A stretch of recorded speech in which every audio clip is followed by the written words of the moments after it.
So I'm going to be going over Ecuador's economy.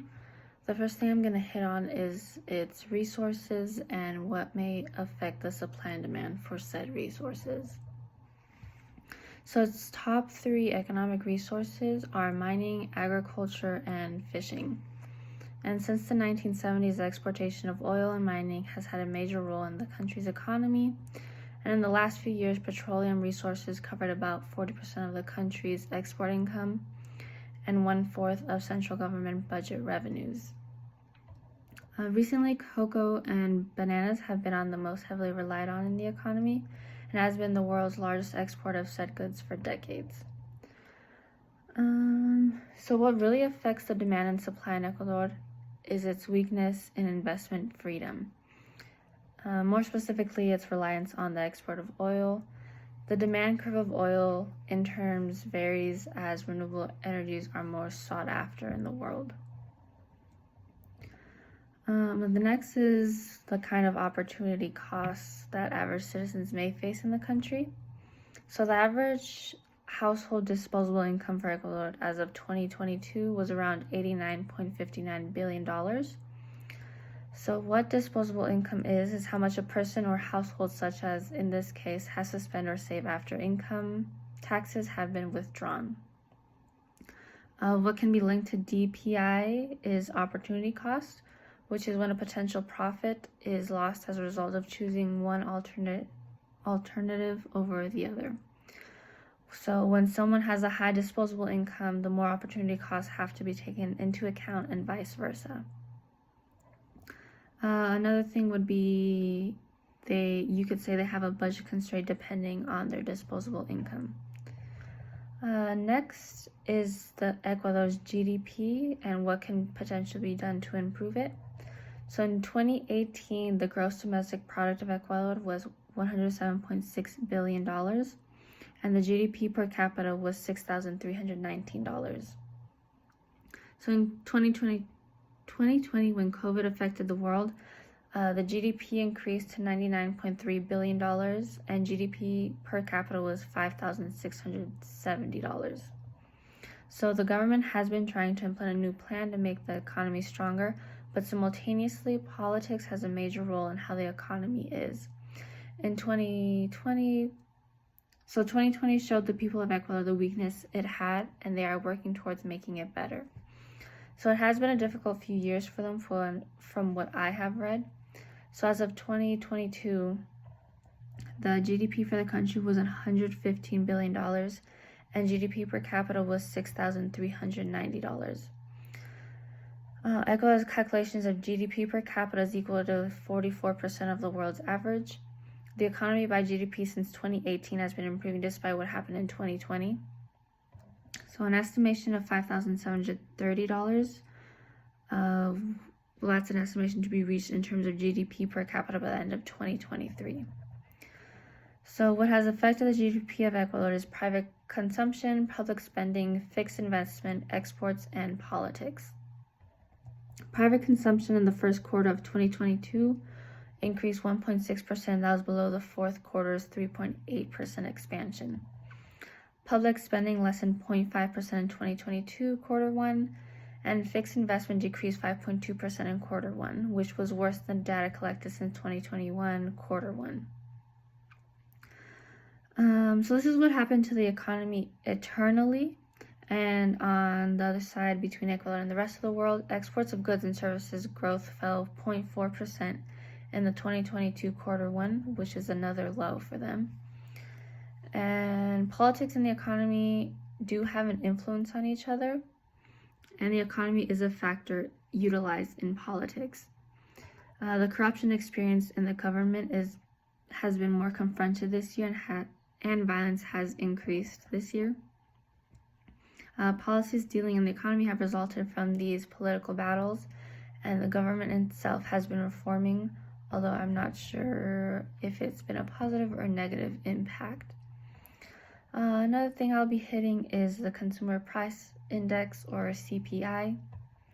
So the relationship between Consumer Price Index and the inflation rate is when inflation is measured by CPI and how the prices of a basket of goods and services changes.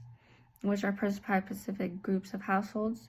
So when there is a rise in CPI, there is in turn a rise of inflation, which then leads to a change in the cost of living and income. So the inflation rate for Ecuador surprised me a little, as the year I thought it would be the highest was actually not as bad as I thought it would be. So in the base year 2018, it was stable and did not fluctuate much. And then in 2020, the inflation rate was less than 2%, which is about half of what it was last year. In 2021, it was really low, but then hyperinflation has moved further into 2022. And then on June 13, 2022, the Confederation of Indigenous Nationalities of Ecuador had planned protests across the country to change the economic policies. And they did manage to shut down economic activity nationwide, but then were called to the government a few days later. And because of these protests, Ecuador was only producing half of the oil it usually made. The demands from these protests were increased fuel support, price control on agricultural goods, and an end to government policies that eased mining and oil drilling.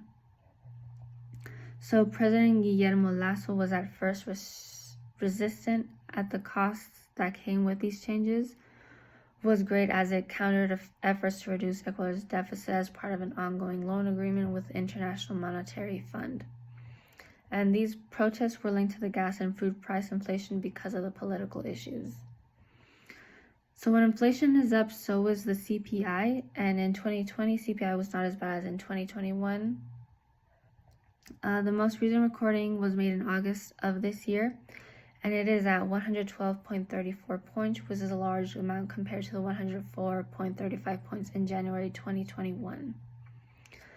It's hard to tell what can really help Ecuador with its economy. It has much dependence on its oil exports, which is not good as of what happened in 2022, when it was only to produce half of the oil the country usually can because of the protests. They also have a lack of economic buffers, as they had a loan agreement with the International Monetary Fund. They also have unequal access to public services, high rates of employment, informality, and limited access to capital markets. There have been some few attempts to improve these conditions, but due to politics, the war in Ukraine, and a downturn in the world's leading economies and rising international inflation rates, it has made the efforts difficult. The next thing would be monetary and fiscal policies. So in Ecuador's central bank, which is called the Central Bank of Ecuador, or Banco Central del Ecuador, they have a body called the Monetary Policy and Regulation Board. And that board, as stated in the name, is in charge of monetary policy and is the highest governing body of the Central Bank of Ecuador.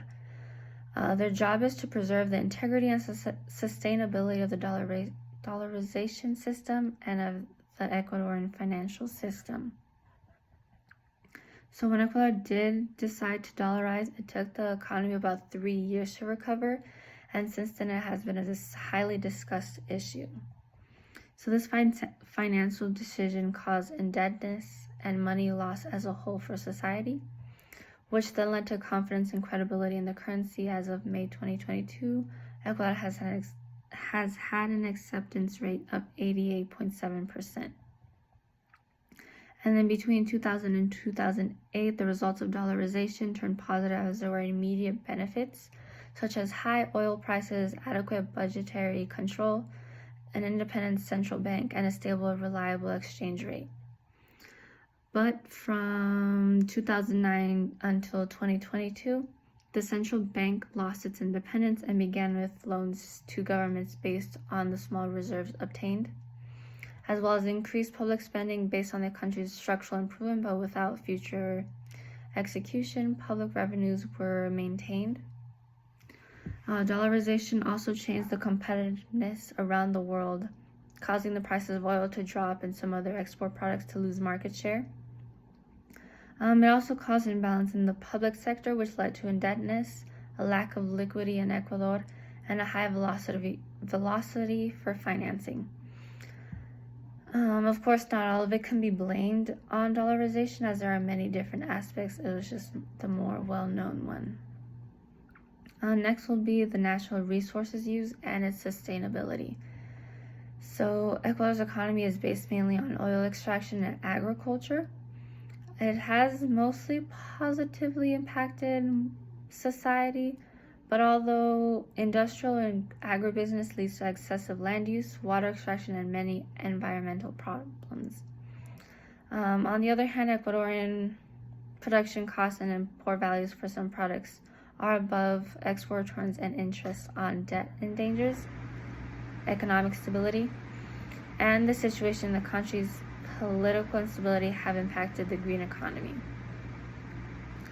So despite not being one of the largest emitters, the country is committed to promoting actions to mitigate and adapt to climate change. So Ecuador presented its first nationally determined contribution in 2020 to 2025 in March 2019. However, some socioeconomic challenges in Ecuador slowed down the green economic process for energy transition. Next would be the employment levels and the discrimination and diversity in the labor market. So from quarter 4 in 2013 to around quarter 4 in 2018, there was steady incline in their employment rate, but then in quarter 1 of 2020 it plummeted because of COVID-19. The following year it went up, and then from 2021 it has been generally in the same 8 million people range. The employment rate in 2020 was 6.11% compared to 3.95% as of last year. Unemployment rate seems to be at a steady decline. The labor force participation rate includes those who are ages 15 and older that are economically active, including the employed and the unemployed people. And then in 2020, it was at a low of 60.09%, but has been at a slow incline as last year was up to 66.38%. So discrimination does play a large part in employment and just the economy overall. There has been discrimination against older women and those in the lower part of the economy in respect to economic opportunities, and then as well as discrimination in job recruitments and housing access. There's also been discrimination against Afro-Ecuadorians in economic opportunities. In 2020 did not help Ecuador's economy, and since the real GDP dropped by 7.8% that year, it pushed unemployment and poverty rates higher, and they're all still recovering from that. So the economy is underemployed, then the labor productivity in turn is going to reflect that. So cyclical unemployment is when a lack of unemployment happens as a result of the changes that happen to the economy's business cycle. Public policy also has an effect on unemployment as the restrictions put in place then in turn affect the people and whether they are satisfied with what they are giving. So the more discouraged workers there are because of the policies put in place, the less people are going to work.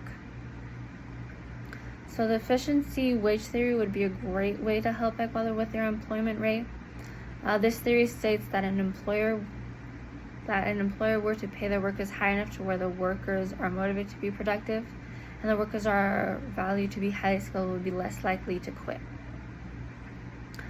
Another thing that would help the unemployment would be fixing the demand side policies and supply side policies. So demand side policy is economic policy focused on increasing or decreasing aggregate demand to influence unemployment, real output, and the general price level in the economy. Supply side policies are the attempt of the government to make goods and services more affordable and available to people. Since there is a rise in cyclical unemployment in Ecuador, then the best way to handle it is to deal with demand side policies in the economy.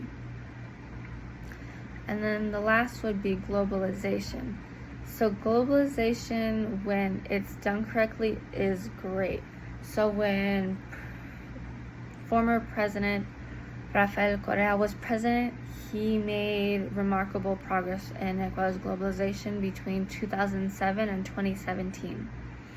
And his choices in policy and reforms really helped the economy.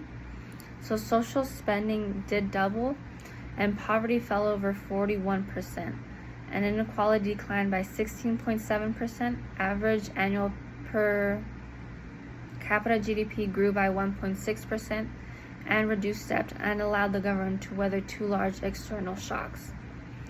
But since 2017, it shows how quickly things can change when not handled the correct way. So government imposed strict measures, pushed the economy into recession prior to the onset of COVID pandemic. And in just 2 years, poverty increased by 17% and inequality worsened. The country has had the worst performing economy in South America, with per capita GDP still 5% below 2019 levels. The economy is currently on the edge of a recession after a negative growth in the first quarter of 2023, and Ecuador will be paying hundreds of millions of dollars each year to service IMF debt.